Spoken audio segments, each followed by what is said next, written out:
जय भीम, आदाब, सत श्री अकाल। स्वागत है आप सभी का किस्से सुने अनसुने के 5वें एपिसोड में। साथियों, जैसा कि आप सभी को पता है कि आज है 22 जनवरी 2024 और आज का दिन जो है वो बहुत ही ऐतिहासिक दिन है। शायद कहें तो हिंदुस्तान के लिए आज का दिन वाकई में बहुत ऐतिहासिक दिन है, क्योंकि आज जो है राम मंदिर का इनॉर्गेशन उद्घाटन हो रहा है, या फिर कहें तो रामलला अयोध्या में वापस आ चुके हैं। तो आज की जो कहानी है वो आप समझ गए होंगे। बाबरी मस्जिद और राम मंदिर को लेकर है। क्या ये मुद्दा था, कैसे ये मुद्दा इतना तूल पकड़ा, क्यों इसमें इतना विवाद हुआ, इसी कहानी के कुछ सुने अनसुने जो किस्से हैं कोशिश करूँगा फैक्ट्स के साथ आपके सामने रखूं। बिना कुछ देरी किए हुए शुरू करते हैं आज की कहानी। साथियों, तीर्थ नगरी अयोध्या में मस्जिद बनाम मंदिर का मुद्दा जो है वो आज से लगभग बात करें तो हम 74 ईयर्स पुराना है, या कहें तो 75 ईयर्स। आज 2024 में अगर हम बात करें तो लगभग 75 साल पुराना है, और इतना ही पुराना है जितना हिंदुस्तान कॉन्स्टिट्यूशन, जो हमारे हिंदुस्तान का संविधान है, लगभग इतना ही पुराना ये मुद्दा है। साथियों, मुसलमान कहते थे कि यहाँ 500 साल से मस्जिद थी तो इसलिए इस पर समझौता नहीं हो सकता, और उधर ही हिंदू समुदाय का ये दावा रहता था कि ये राम जी की जो है जन्मभूमि है, तो यहाँ पर मस्जिद नहीं होगी, यहाँ पर मंदिर होगा। कोर्ट के रोक के बावजूद साथियों, सत्तारूढ़ पार्टी भारतीय जनता पार्टी के समर्थकों ने 6 दिसंबर 1992 को दिन दहाड़े बाबरी मस्जिद ढहा दी थी। साथियों, जब वो बाबरी मस्जिद तोड़ी जा रही थी तो नारा लगा था, एक धक्का और दो, बाबरी मस्जिद तोड़ दो। कोशिश करूंगा वो ऑडियो क्लिप जो नारे की है, जो अवेलेबल है बीबीसी न्यूज़ की, वो जो ऑडियो क्लिप है वो बीबीसी न्यूज़ की तरफ से है, कोशिश करूंगा मैं वो भी इसमें ऐड कर दूं। साथियों, बाबरी मस्जिद बनाम राम मंदिर का जो विवाद है वो सदियों पुराना है। मस्जिद पर लगे शिलालेख और सरकारी दस्तावेजों के मुताबिक बाबर के आदेश पर उसके जो गवर्नर थे, यानी जो उसके जो सेनापति थे मीर बाकी, उनके आदेश पर ये मस्जिद जो है वो बनी थी। साथियों, मस्जिद बन जाने के बावजूद हिंदू समुदाय जगह को राम जन्म स्थान मानते हुए पूजा अर्चना किया करते थे, और साथियों मुसलमान इसका विरोध करते थे। तो यहाँ पर रोज़ाना झगड़े फसाद होते रहते थे। तो माना जाता है कि मुगल काल में ही हिंदुओं ने बाबरी मस्जिद के एक हिस्से पर कब्जा कर वहाँ पर चबूतरा बना लिया था, और उसी टाइम वहीं पर ही भजन पूजा शुरू कर दी थी। और इसी के साथ साथियों, ब्रिटिश एम्पायर जो था, ब्रिटिश राज जो था, उन्होंने इन दोनों में ज़्यादा विवाद ना हो, इन दोनों के बीच बाबरी मस्जिद के और उस चबूतरे के बीच में एक दीवार बना दी, ताकि इसका जो विवाद है वो ज़्यादा ना बढ़े। एक गलती और करी, या कहते तो उनकी जो चाल थी कि उसके जो मेन एंट्रेंस थी वो एक ही थी। अप्रैल 1883 में निर्मोही अखाड़ा के डिप्टी कमिश्नर को दरखास्त देकर उस चबूतरे पर मंदिर बनाने की अनुमति मांगी। साथियों, मुस्लिम समुदाय की आपत्ति पर जो उनकी दरखास्त थी वो नामंजूर हो गई। इसके बाद 29 जनवरी 1985 को अखाड़े के महंत रघुवर दास ने को राम स्थान बताते हुए मुकदमा दायर कर दिया। मुकदमा दायर करते हुए मंदिर बनाने की इजाज़त मांगी। मुसलमानों ने राम बनाने के विरोध किया कि यहाँ पर राम मंदिर नहीं बनेगा। मुसलमानों ने इस चबूतरे पर मंदिर बनने का विरोध किया। साथियों, इसी के साथ जो जज थे पंडित हरिकिशन ने अपने फैसले में सुनाया, चबूतरा और मस्जिद दोनों अगल बगल हैं, परंतु दोनों के रास्ते एक हैं, और अगर मंदिर बनता है तो शंख और घंटियां और नगाड़े ये सब बजेंगे, सेलिब्रेशन होगा, जिसकी वजह से दोनों पक्षों के बीच मारपीट होगी, दोनों पक्षों के लोग मारे जाएंगे, तनाव होगा, लड़ाई होगी, दंगे होंगे। बात का हवाला देते हुए जज साहब ने मंदिर बनाने की अनुमति देने से इनकार कर दिया। डिस्ट्रिक्ट जज जो थे चेनियर साहब, उनकी कोर्ट में अपील दाखिल हुई। फिर डिस्ट्रिक्ट जज साहब ने कहा, हिंदू द्वारा पवित्र जगह माने जाने वाली मस्जिद बनाना बहुत ही दुर्भाग्यपूर्ण है, लेकिन क्योंकि ये घटना 356 साल पहले की है, इसलिए अब इस शिकायत का समाधान करने के लिए बहुत देर हो गई है। यह शब्द जो थे वो डिस्ट्रिक्ट जज के शब्द थे।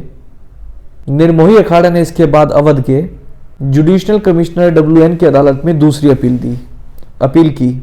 जुडिशल कमिश्नर यंग ने 1 नवंबर 1986 को जजमेंट लिखा कि अत्याचारी बाबर ने 350 साल पहले जानबूझकर ऐसे पवित्र स्थान पर मस्जिद बनाई जिसे हिंदू रामचंद्र जी का जन्म स्थान मानते हैं। लेकिन जजमेंट में यह भी कह दिया गया कि रिकॉर्ड में ऐसा कुछ नहीं है जिसे हिंदू पक्ष का किसी तरह स्वामित्व दिखे या उनका कोई फैक्ट दिखे कि हाँ ये धरती उनकी है। इस तरह ब्रिटिश काल में अदालत उन्हें चबूतरे पर राम मंदिर बनाने की जो कोशिशें थी वो नाकाम करती। फिर समय आता है आज़ादी का। भारत को आज़ादी मिलने के बाद देश में नई राजनीति की शुरुआत हुई। समाजवादियों ने कांग्रेस से अलग होकर अपनी पार्टी बनाई। उत्तर प्रदेश में उनके प्रमुख नेता आचार्य नरेंद्र देव सहित सभी विधायकों ने विधानसभा से इस्तीफा दे दिया। आचार्य नरेंद्र अयोध्या चुनाव में उम्मीदवार बने। मुख्यमंत्री गोविंद बल्लभ पंत उनके अगेंस्ट खड़े हुए और आचार्य नरेंद्र को हराना चाहते थे वो। इन दोनों के सामने कांग्रेस ने एक बड़े संत बाबा राघव को चुनाव में उतार दिया।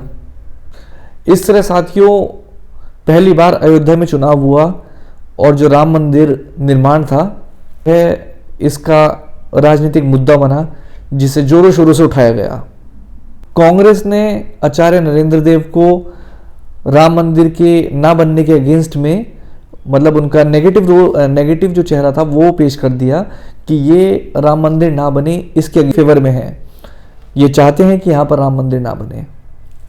और इसी के साथ बाबा राघव दास जो थे कांग्रेस के उम्मीदवार वो इलेक्शन जीत जाते हैं और हिंदू समाज के जितने लीडर उस टाइम थे, उभरते लीडर थे या हिंदू समाज जो था उनके बीच एक खुशी की लहर आ गई, एक उम्मीद जगी।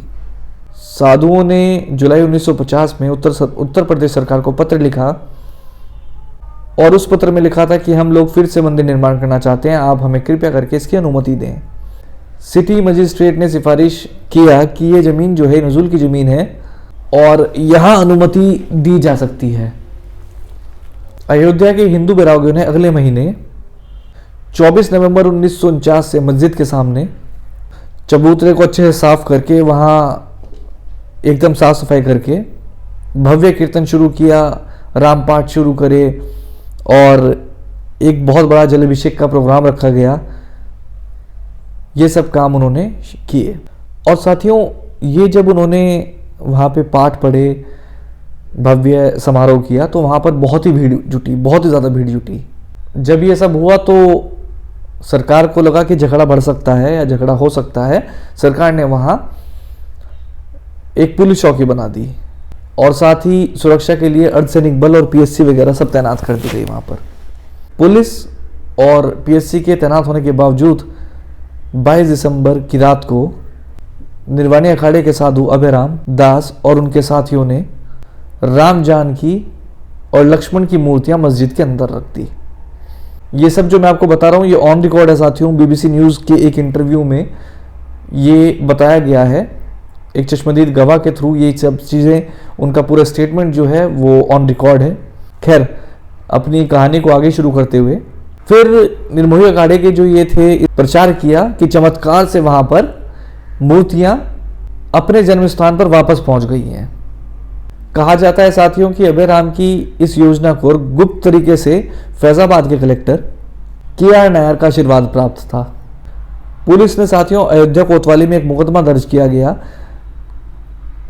और उसमें कहा गया जिसमें कहा गया कि 50-60 लोगों ने दीवार फांद कर मस्जिद का ताला तोड़ा, मूर्तियां रखी और जगह जगह देवी देवताओं के चित्र बना दिए। साथियों एफआईआर में यह भी कहा गया कि इस तरह मस्जिद को नापाक किया गया और अपवित्र कर दिया गया। उधर दिल्ली में प्रधानमंत्री जवाहरलाल नेहरू ने 26 दिसंबर को मुख्यमंत्री पंत को तार भेजकर कहा कि मस्जिद में मूर्तियां रखकर एक खतरनाक काम किया जा रहा है जिसके परिणाम बहुत बुरे हो सकते हैं। उत्तर प्रदेश सरकार के जो मुख्य सचिव थे उस टाइम पे भगवान साहे ने फैजाबाद के कलेक्टर को लखनऊ बुलाकर डांट लगाई और पूछा कि प्रशासन ने इस घटना को क्यों नहीं रोका और फिर वहां से मूर्तियां क्यों नहीं हटवाई गई। जिला मजिस्ट्रेट नायर ने बागी तेवर में लिखा वो और जिला कप्तान मूर्ति हटाने से बिल्कुल सहमत नहीं है और सरकार किसी कीमत पर ऐसा करना ही चाहती है तो सरकार पहले हमें यहां से हटा दे, उसके बाद सरकार को जो करना है वो कर सकती है। साथियों बाद में खुलासा होता है कि जिला कलेक्टर नायर और सिटी मजिस्ट्रेट गुरुदत्त सिंह दोनों आरएसएस के मेंबर थे और साथियों इसके बाद ही कलेक्टर साहब नायर थे, कलेक्टर साहब वहाँ के, वो जनसंघ में शामिल हो गए और उन्होंने राम मंदिर समर्थक होने के नाम पर इलेक्शन लड़ा। केसरगंज लोकसभा क्षेत्र से चुनाव लड़ा और जीता भी। कब्जे को पुख्ता शक्ल देने के लिए अतिरिक्त सिटी मजिस्ट्रेट, दूसरे सिटी मजिस्ट्रेट जो आए, उन्होंने शांति भंग की आशंका में कब्जे को पुख्ता शक्ल देने के लिए अतिरिक्त सिटी मजिस्ट्रेट मार्कंडेय सिंह ने शांति भंग की आशंका में मस्जिद को दंड प्रक्रिया की धारा 145 के तहत कुर्क कर लिया। इसके बाद दीवानी मुकदमों का लंबा सिलसिला शुरू होता है, जो अभी कुछ टाइम पहले ही फाइनल हुआ है। हिंदू सभा के महानेता गोपाल सिंह सहारत ने 16 जनवरी 1950 को सिविल जज की अदालत में मुकदमा दायर किया और कहा भगवान राम और अन्य मूर्तियों को हटाया ना जाए और उन्हें दर्शन पूजा के लिए रोका ना जाए। सिविल जज ने इस सनादेश जारी कर मूर्तियां हटाने पर रोक लगा दी। साथियों, कुछ दिनों बाद दिगंबर अखाड़ा के जो महंत थे, दिगंबर अखाड़ा के महंत रामचंद्र परमहंस ने एक और सिविल केस दायर किया। साथियों, ये वही परमहंस हैं जिन्होंने मूर्तियां रखी थी, ये उन्हीं में से एक थे और बाद में विश्व हिंदू परिषद के आंदोलन में उनकी बहुत बड़ी भूमिका थी। मूर्तियां रखने के करीब 2 साल बाद 1951 में निर्मोही अखाड़े ने तीसरा मुकदमा दायर किया। इसमें उन्होंने राम मंदिर में पूजा और अधिकार के दायरों इसमें राम मंदिर में पूजा और प्रबंध के अधिकार का दावा किया गया। साथियों, करीब 12 साल बाद 1961 में सुन्नी वक्फ बोर्ड और वहां के स्थानीय लोगों, मुसलमान लोगों की तरफ से चौथा मुकदमा दायर किया गया, जिसमें न केवल मस्जिद बल्कि अगल बगल कब्रिस्तान आदि की जमीनों पर भी स्वामित्व का दावा पेश किया गया। साथियों, 40 साल बाद 1989 में विश्व हिंदू परिषद की ओर से एक रिटायर्ड जज देवकीनंदन अग्रवाल ने भगवान राम विराजमान की ओर से विवादित जमीन पर मालिकाना हक का नया मुकदमा दायर किया। इसी के बाद परमहंस ने अपना केस वापस कर लिया। साथियों, फैजाबाद कोर्ट ने इन सभी मुकदमों को एक साथ जोड़ा और इन पर सुनवाई करने लगी। 2 दशक से ज्यादा समय तक ये एक सामान्य मुकदमे की तरह चलता रहा। माना जाता है कि 1977 की हार के बाद इंदिरा गांधी का मुस्लिम समुदाय से मोहभंग हो गया था। 1980 में सत्ता में वापसी के बाद इंदिरा गांधी ने हिंदुओं को रिझाने के लिए कई कदम उठाए। दूसरी ओर संघ परिवार में मंथन शुरू होता है कि हिंदुओं को कैसे एकजुट करें। 7 और 8 अप्रैल 1984 को दिल्ली के विज्ञान भवन में धर्म संसद का आयोजन कर अयोध्या का मुद्दा उठाया गया। इसी में अयोध्या, मथुरा और काशी तीनों धर्म स्थानों की मुक्ति का प्रस्ताव पास हुआ। 27 जुलाई 1984 को राम जन्मभूमि यज्ञ समिति का गठन किया गया। राम जन्मभूमि समिति का गठन किया गया। हिंदू महासभा के नेता महंत अवैधनाथ इस समिति के अध्यक्ष बनाए गए और कांग्रेस नेता दाऊद अलखन इस समिति के सचिव बने। आरएसएस और विश्व हिंदू परिषद के लोग अभी पर्दे के पीछे ही काम कर रहे थे। एक मोटर का रथ बनाया गया जिसमें राम जानकी की मूर्तियों को अंदर कैद दिखाया गया। साथियों, 25 सितंबर को यह रथ बिहार के सीतामढ़ी से रवाना किया जाता है। 8 अक्टूबर तक ये रथ अयोध्या पहुंचते पहुंचते हिंदू समाज के लोगों में इस रथ को देखकर भगवान राम जो उस रथ में कैद में दिखाए गए थे, हिंदू समाज के लोगों में आक्रोश बढ़ता गया। और रोष बढ़ने के साथ साथ हिंदू लोगों में सहानुभूति पैदा हुई। आंदोलन की मुख्य मांग ये थी साथियों कि मस्जिद का ताला खोलकर जमीन राम मंदिर निर्माण के लिए हिंदुओं को दे दी जाए। प्रबल जन समर्थन जुटाते हुए ये यात्रा लखनऊ होते हुए 29 अक्टूबर को दिल्ली पहुंचती है। उसी दिन इंदिरा गांधी की हत्या के कारण उत्पन्न अशांति से 2 नवंबर को प्रस्तावित विशाल हिंदू सम्मेलन स्थगित कर दिया गया। इंदिरा गांधी की हत्या से उपजी सहानुभूति की लहर 84 के आम चुनाव में राजीव गांधी को प्रचंड बहुमत से जीत मिली। मंदिर मुद्दा काम नहीं आया और भारतीय जनता पार्टी की करारी हार हुई। चुनाव बाद विश्व हिंदू परिषद ने मस्जिद का ताला खोलने के लिए जो आंदोलन था वो दोबारा से तेज कर दिया और तेज शुरू कर दिया, यानी जोर शोर से उसकी प्लानिंग दोबारा शुरू कर दी। शिवरात्रि 6 मार्च 1986 तक ताला ना खुला तो जबरन ताला खोलने और आत्मदाह की धमकी भी दी गई। साथियों, माना जाता है कि दबाव में आकर प्रधानमंत्री राजीव गांधी और उनके साथियों ने मंदिर में तब्दील मस्जिद का ताला खुलवाने का फैसला किया। फैजाबाद जिला अदालत में एक ऐसे वकील उमेश चंद्र पांडे से ताला खोलने की अर्जी डलवाई गई जिसका वहां लंबित मुकदमों से कोई संबंध नहीं था। सरकार की ओर से जिला मजिस्ट्रेट और पुलिस कप्तान ने अदालत में उपस्थित होकर कहा, ताला खुलने से शांति व्यवस्था कायम रखने में कोई परेशानी नहीं होगी। इस बयान को आधार बनाकर जिला जज ने ताला खोलने का आदेश कर दिया। घंटे भर में इस फैसले पर अमल करके दूरदर्शन पे इस बयान को प्रकाशित कर दिया गया, यानी उसे लाइव टेलीकास्ट कर दिया गया, जिससे यह धारणा बन गई कि ये सब जो था ये प्रायोजित था, ये लिखा हुआ था, खेल था, सिर्फ एक नाटक था। इसी ब्रॉडकास्ट से पूरी दुनिया को बाबरी मस्जिद बनाम राम मंदिर का पता चला।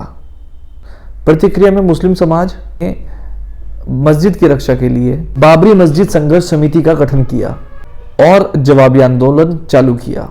तो केस दोनों तरफ से चलते गए और जो फैसला था वो आ चुका है। और आज का जो दिन है वो बहुत ही ऐतिहासिक है साथियों, क्योंकि राम मंदिर का निर्माण हो रहा है। जो आप देख रहे हैं मीडिया पे जिस तरह दिखाया जा रहा है उससे तो कोई रुका ही नहीं है। तो इसी किस्से के साथ आज का किस्सा होता है यहीं खत्म साथियों। मिलते हैं अगले हफ्ते सैटरडे को एक नए किस्से के साथ। तब तक के लिए जय भीम, आदाब, सत श्री अकाल, बाय बाय, टेक केयर।